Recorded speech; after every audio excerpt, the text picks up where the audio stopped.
what have been the most significant changes from the early beginnings until now that you have seen? So to go back to the idea for a minute of how things have changed, I think to a certain extent technology has become normalized in our world. We all use the internet, we all use word processing, and students don't find it strange if you are projecting a Word document and using that instead of a whiteboard, because you can use pictures or you can write on it. It's all quite normal. Students don't find it strange to use email to keep in touch, or to take part in discussion groups, and more so, although this will probably take a bit more time, the mobile devices. It's becoming more and more common for people to have mobile phones, smartphones in class that they can use. One student of mine uses the Longman Dictionary on her iPod Touch, and all the other students saw how her awareness of collocation as a result of this was going beyond all imaginable boundaries. And so when students see other students using technology like this in a very natural way, then they will start doing so as well. And that's not coming from the teacher, it's coming from the other students. Is it important for teachers to use technology in their teaching? Okay, the question of whether or not it's important for teachers to use technology. Well, I can't imagine teaching without technology nowadays. I mean, it depends what you mean by technology, because technology could be anything from a cassette to an iPad, or it could even be a pen, really. On the other hand, I really do not think that technology should drive teaching. There's no point in using a digital course just because it's a digital course, and good teaching comes first. So teachers who use technology should also be able to stand up in a class without any technology and communicate with their learners and teach them something too. So yeah, I think that teachers, if they want to find jobs in the future, will have to learn how to teach with technology, but the technology should be something that complements their basic teaching skills. Speaking of being able to stand in front of the classroom without any aid of technology whatsoever, brings me to my next question. What's your opinion of dogma? My opinion of dogma. Well, I've learnt a lot from these discussions on dogma.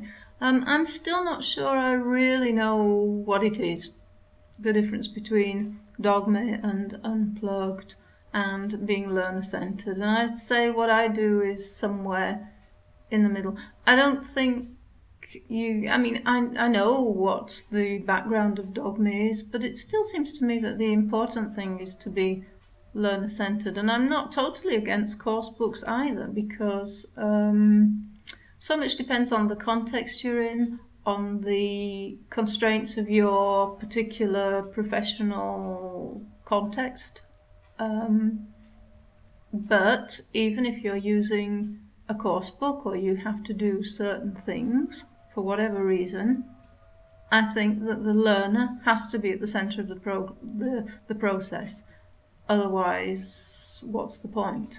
So in that sense, if that's what dogma is, stripping away all the unnecessary so that you can concentrate on the learner and the language that learner needs, well, then yeah, I really approve of dogma.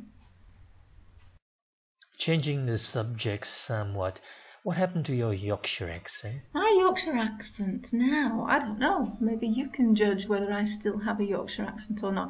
I do have a Yorkshire accent, but I think it's probably got a little bit normalised, that one as well, over the years through being away for so long.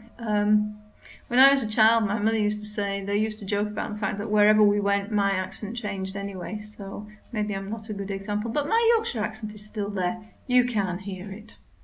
And I'm proud of it too. Are accents important in language teaching?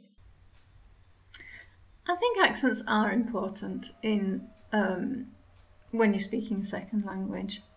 And if you're learning a second language, you always want to speak well, to speak properly, or most people do. And my students are no exception. I take the line that the important thing is that they develop their own accents. If they were, a lot of my students are Italian students and they come from different areas of Italy, and they don't change their accent just because they're speaking Italian. So what they have to do is find their own accent in English too. The important thing is that their English is clear and intelligible, not that they sound as though they are from Oxford or wherever. There are still students who would like to have a BBC accent, but I don't know what a BBC accent is these days. The BBC itself uses all kinds of accents, so I always take that line. Aim for clarity of expression, make sure what you say can be understood, and make the language your own. Are you working on any interesting projects right now? I'm interested in all kinds of things, too much really, but at the moment I'm working on two things. One of them is I'm exploring teaching online, not just blended teaching, because what I do at the university is blended learning, teaching in class, face-to-face, and outside class with the support of the wiki. But I'm now teaching on WizIQ and doing these online conversation lessons, and I'm trying to put into practice my philosophy of educating rather than educating, by which I mean that there are certain things that learners can do before they come to the classroom that it doesn't make a lot of sense to do in an online class, in a virtual classroom space. Things like preparing vocabulary and the pronunciation of the vocabulary, although we do a certain amount of pronunciation work in class, but preparing a lot of things that they can do so that we can use the classroom space for experimenting with the language, practicing with the language, really using that language. And then going back to the wiki for follow-up work, very much as I would do in blended learning as well. And this is a really interesting experiment. So if you want to see some of those lessons, just go to WizIQ, to my profile page, and you can see, because they've all been recorded. This is another great feature of WizIQ, that they record all the lessons so that students who've missed them can see them. If they've missed them, they can see them later.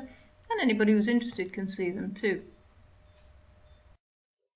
Well, that brings me to my final question, Sharon. What's in the pipeline for you? What's your next goal? The second project that I'm working on at the moment is writing. I really like writing. I love blogging. In fact, I can't imagine life without writing. It's like lifeblood to me. So at the moment I'm using that by writing papers when I go to conferences, writing on Twitter, writing all over the place. But I'm doing some animations for Cambridge University Press for a secondary school course in Spain, which is really exciting. I'm enjoying that, and I'm hoping to do some more work like that in the future. And my goal, I think, would be to get into virtual worlds. I occasionally dip my toe into Second Life and go and see what's going on. I've been to some lovely conferences in Second Life, but I've never actually managed to teach myself in Second Life, so this is for the future. Anyway, thanks so much for interviewing me, Chu. It's been really nice to talk to you about these things, and hope to see you soon. Bye. Well, that was Sharon Hartle talking about her passion in technology and writing, among other things. Her blog's called English Learning in the World, and you can find the link in her biography below. Well, that's it for now. Until the next interview, hopefully soon. Ta-ra!